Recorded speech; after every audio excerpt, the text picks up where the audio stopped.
So, some of you know the feeling when you're happily crunching, chomping down on your favorite cookie, and suddenly there's that unmistakable crack, and you know you've broken a tooth. Well, that happened to me last weekend. This past Thursday, I tootled off to the dentist. My dentist is in a clinic in the Rita Center, which is a large mall right downtown in Ottawa, if you don't know. So I was walking along through the mall on my way to the clinic. As I was walking by the food court, I saw a Buddhist monk with all his beautiful saffron orange and purplish robes at the counter of the A&W. I overheard him order a Beyond Meat burger. He said, "Make me one with everything." I apologize, that's a bit of a groaner. I just can't seem to help myself. I always want to start with a joke.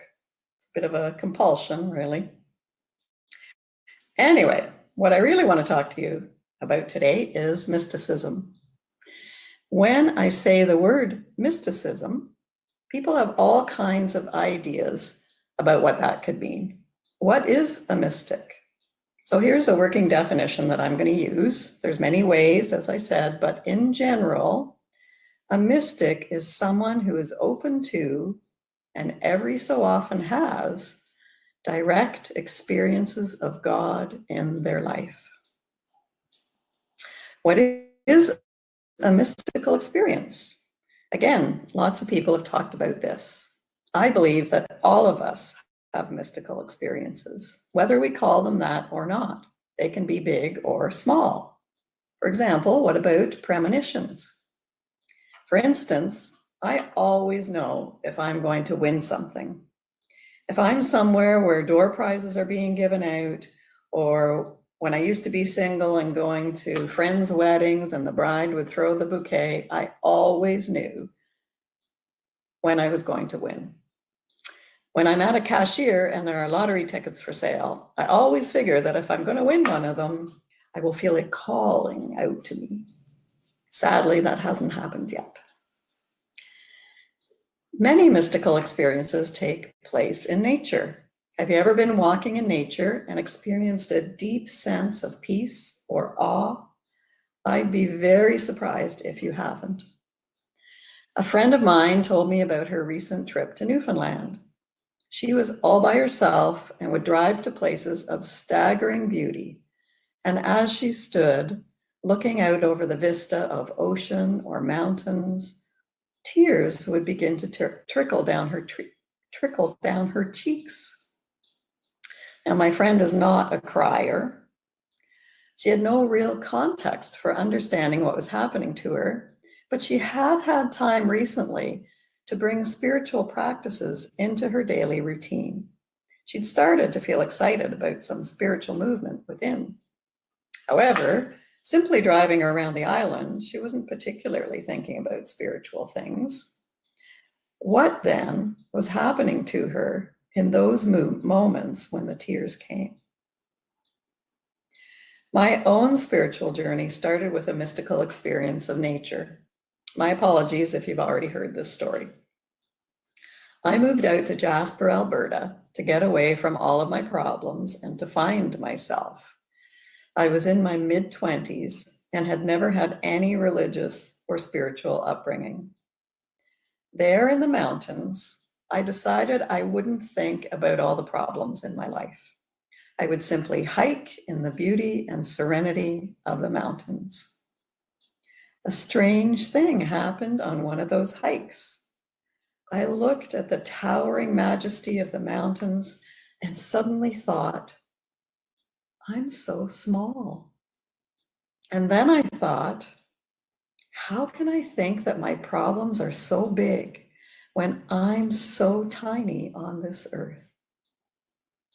That thought changed my life. Where did it come from? So now what I think happened was I stopped thinking and spirit snuck in like a thief in the night. Or maybe more like, say, the sweetness of the first bite of that first strawberry that you've just picked on a hot, sunny day. Or like when your child jumps out at you and yells, "Boo," and then collapses in a fit of giggles. Or like the black and white warbler that landed for a few minutes on my son-in-law's head at the cottage one year. I'm pretty sure you have a sense of what I'm talking about. I'm sure you could tell us all about similar experiences you've had. You likely wouldn't be here today if you haven't already had some sort of mystical experience. Here at Unity, the white stone ceremony that we do at New Year's involves a meditation that is meant to evoke a mystical experience. In a still, quiet meditation, you listen for a word to come to you, your new name, and it signifies a new beginning. For the most part, we can't really force a mystical experience. We can only be open to them.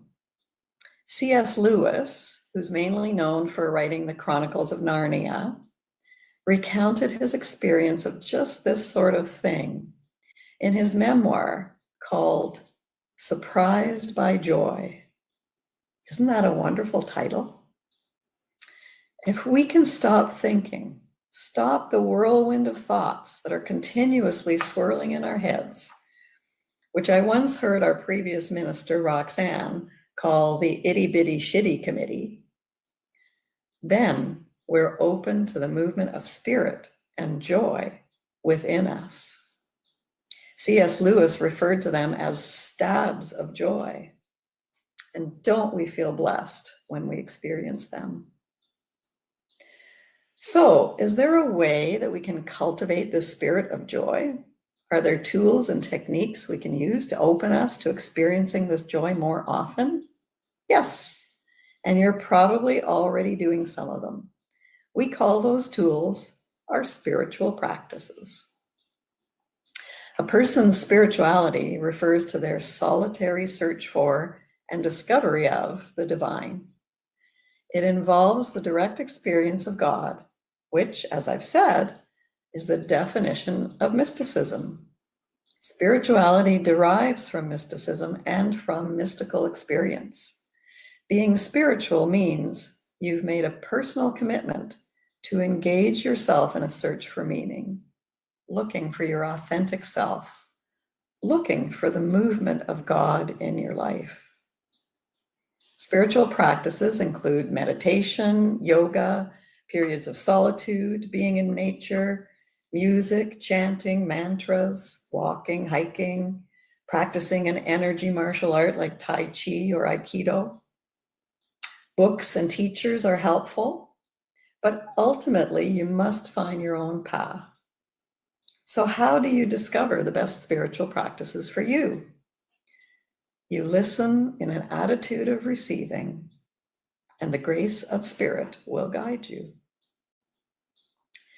It's about learning to live in a way that honors the divine reality that lives in you every day, every moment. It can be hard work. If we're serious about living as a spiritual being, we have to work to cut ourselves free from the conditioning of our Western culture, which is almost blind to spiritual life. This is where noticing our thoughts becomes crucial. If your thoughts are going a mile a minute, thinking about what you have to do tomorrow and next month, regretting what you did yesterday and last week, beating yourself up for being something someone once told you you shouldn't be, or for not being something you think you should be, it becomes almost impossible for God to get in. And God is there within you, waiting to be seen, to be heard, felt, sending you those joyous experiences, which, if you can only stop for a moment, you would see are all around you. Well, Kate, I can hear you say, it's not that easy to stop those thoughts. They've been with me all my life. Have they, though? Babies are not born with those thoughts circulating in their brains. They come into the world ready to experience wonder and awe. And don't we love watching a 2-year-old explore the world with a rapture on their face? They are so completely open to the moment, and they expect the moment to be fun and to be full of joy. This is what Jesus meant in Matthew 18 when he said, "Truly I tell you, unless you change and become like little children, you will never enter the kingdom of heaven." By the time the child starts school, they've already started to be conditioned on how to act, what to think, what's good, what's bad. Their brains are already beginning to swirl. And as we come to realize it, it can take years, decades even, to reverse the conditioning that we've learned in childhood. But we reverse it, we must. It's the only way for us to access our true self, our authentic center, the place where we and God come together. Out of mystical and spiritual experience flows a sense of harmony, peace, and love, a sense of the preciousness of life. We begin to accept ourselves and others and their foibles, and start to let go of the need to control. Once we've been touched, we are changed forever. The spiritual journey has begun. Once acknowledged, we can never unacknowledge the presence. Some of you might be thinking that sounds awfully good, but my practices don't seem to be moving me along very effectively on this path. All is in divine order, I will say to you. But I could also recommend a tool to you, one that you maybe haven't tried yet. So I'd like to recommend a form of meditation called centering prayer. Centering prayer was developed by Father Thomas Keating, who was a Trappist monk who lived in a monastery in Massachusetts and died in 2018 at the age of 95. Centering prayer teaches us a simple method of emptying our thoughts to help you reach the stillness of God. It has 4 steps. So if you're one who likes to make notes, here comes a good model for you. Step number 1, choose a word. It's going to serve as a reminder to you of your intention to spend time in the stillness of God. It can be any word, but it's probably most helpful if it's a word or a short phrase that has some meaning for you. It could be something like love, peace, the universe, home, anything that feels right. It might even come to you spontaneously as you try this meditation. Step 2, sit quietly, think about your word, and then express your consent to having God's presence act within you. Step 3, let go of your word and turn your focus to your heart center, the place of stillness where you connect with spirit. As you sit in stillness, thoughts will inevitably arise and crowd into your awareness. Don't fight them, but when you become aware that you are thinking again, just turn back gently towards your heart space and whisper your word to yourself. Do this as often as you need to in order to return to the stillness. Step 4, maintain your meditation for a certain amount of time and then slowly come back to normal awareness. You might want to set a timer. Try it in ever-increasing lengths of time, maybe starting at 5 minutes. The beauty of this practice for me is that it gives me something to do when the thoughts start spinning. It'll become easier as you go, and eventually you'll find that spirit does most of the work for you. As you find yourself constantly releasing thought after thought and returning to spirit, you will be well on your spiritual journey. You will find that the journey is more about what we release than what we acquire on the way.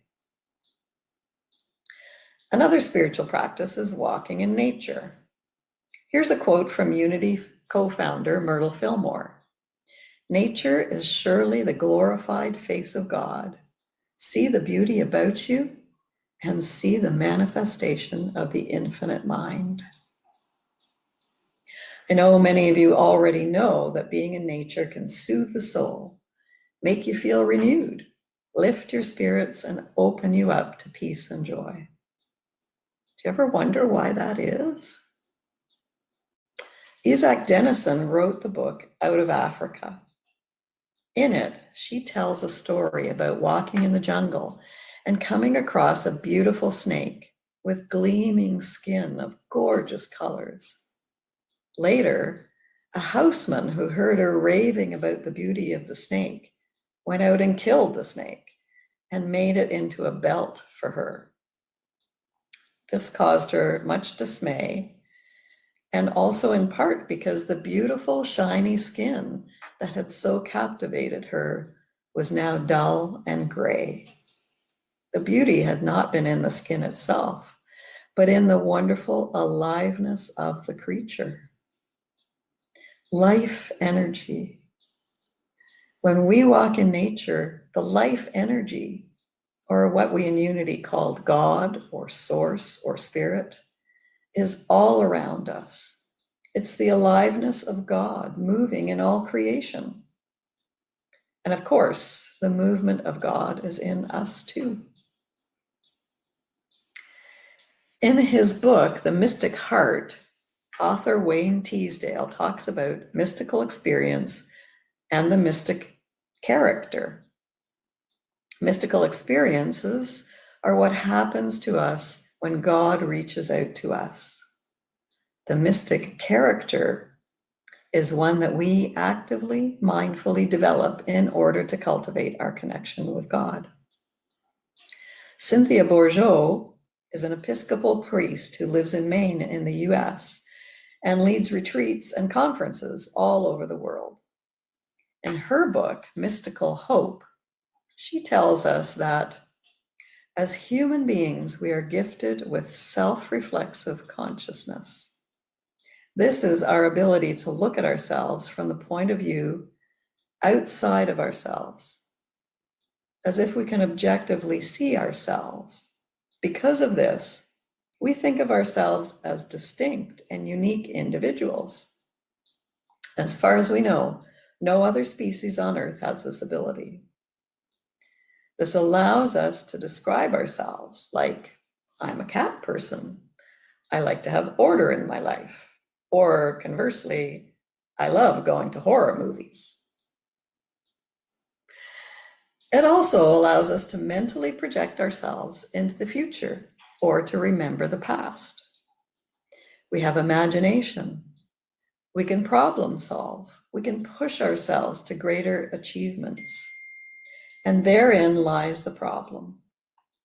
Some people call this sense of individuality, of separateness, the ego. And I suspect you've all heard about how the ego can get us into trouble. The ego is chronically anxious, afraid of its separateness, and continually striving for more. More praise, more money, more love, to overcome that terrible sense of being separate. We have distorted our ability to feel unique to the extent that we create feelings of scarcity and danger where none exist. The further along we get on our spiritual journey, the more we develop our mystic character, the more we realize that this egoic way of thinking is all wrong. As we listen to the wisdom of our hearts, as we become sensitive to all other beings, human and otherwise, and accept them as they are, and as our focus shifts away from our separate, egoic self, we open ourselves to a life lived in the peace that passes all understanding. We can feel joy even in the most difficult of circumstances. Eckhart Tolle talks about staying in the present moment. You might have heard about his book, The Power of Now. For Buddhists, staying in the present moment means practicing mindfulness. When you stay in the present moment, you're being mindful. When you're being mindful, your thoughts recede into the background. You focus on your senses, what you see, what you hear, you touch, you smell, the taste. For example, instead of worrying about how horrible the whole experience of getting my mouth frozen at the dentist is going to be, and yes, that is coming up in my not too distant future, I can instead focus on how delicious my morning cup of tea tastes, how warm it feels as I swallow it, how wonderful the sense of the smell of the chai spices. Doesn't change the fact that I have dental freezing in my future, but it feels positive. And really, when has worrying about something I can't change ever done me any good? Here's a little known secret. The only place you can ever connect with God is in the present moment. So practice being mindful. Calm those thoughts. Relish the present moment with your senses, and you will open to a greater reality. The beauty in this moment is greater than you can ever imagine. The spiritual journey is a mystical journey. Every person's journey is unique. Like no two snowflakes are the same. You are on the right path. It's mysterious and it's intimate, and it opens up into joy. Namaste.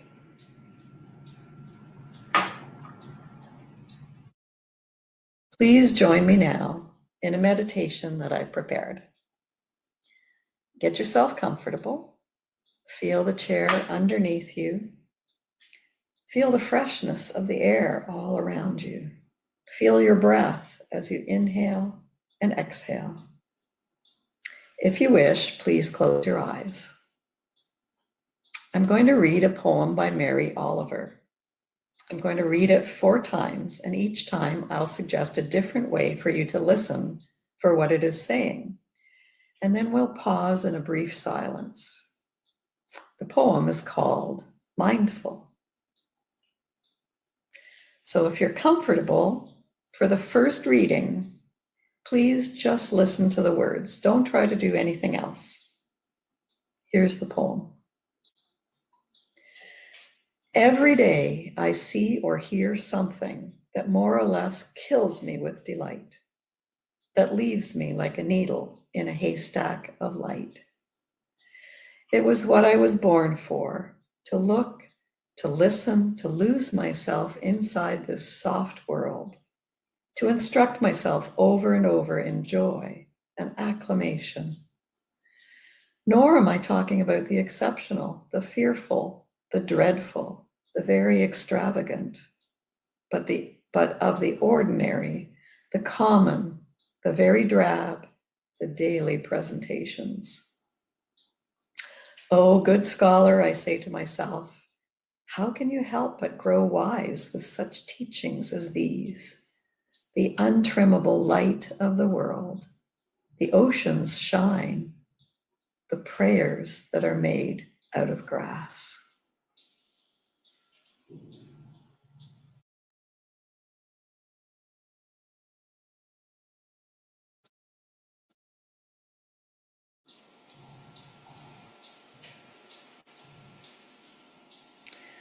Now, when I read it again, listen for meaning and understanding. What does it tell me about the universe? Be open to receiving a meaning rather than assigning a meaning. Every day I see or hear something that more or less kills me with delight, that leaves me like a needle in the haystack of light. It was what I was born for, to look, to listen, to lose myself inside this soft world, to instruct myself over and over in joy and acclamation. Nor am I talking about the exceptional, the fearful, the dreadful, the very extravagant, but of the ordinary, the common, the very drab, the daily presentations. O good scholar, I say to myself, how can you help but grow wise with such teachings as these? The untrimmable light of the world, the ocean's shine, the prayers that are made out of grass.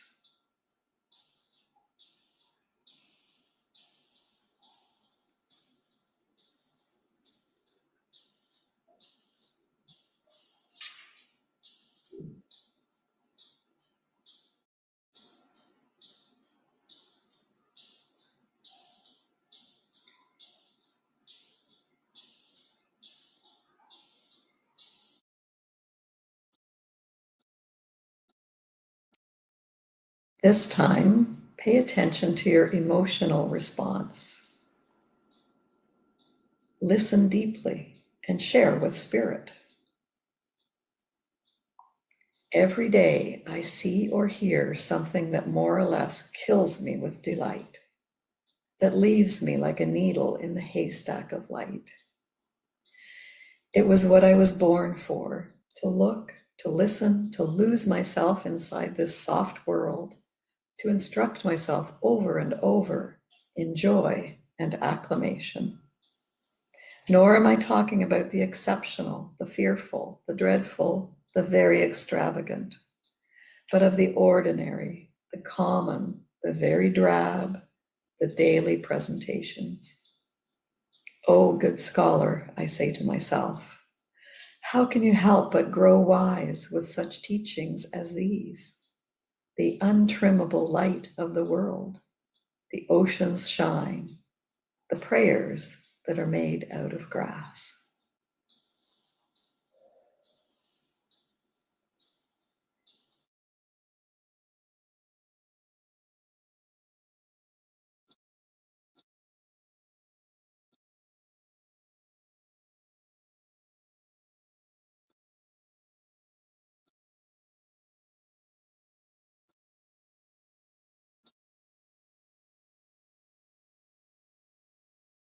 I'm going to read it one last time.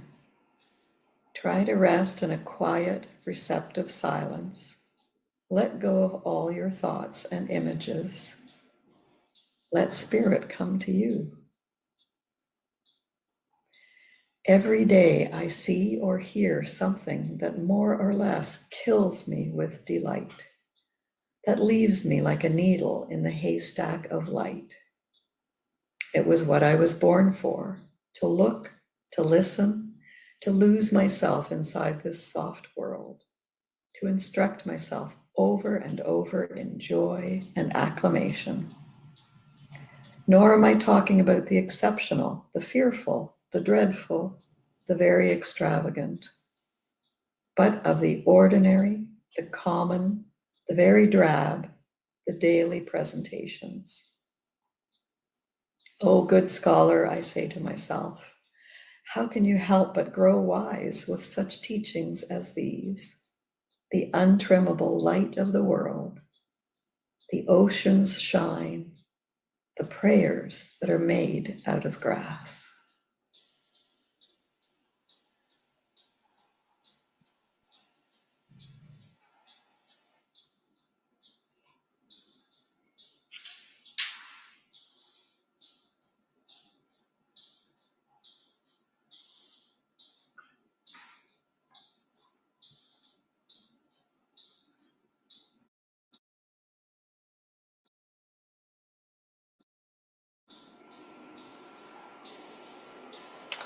Now I invite you to come back into this space that we've created together.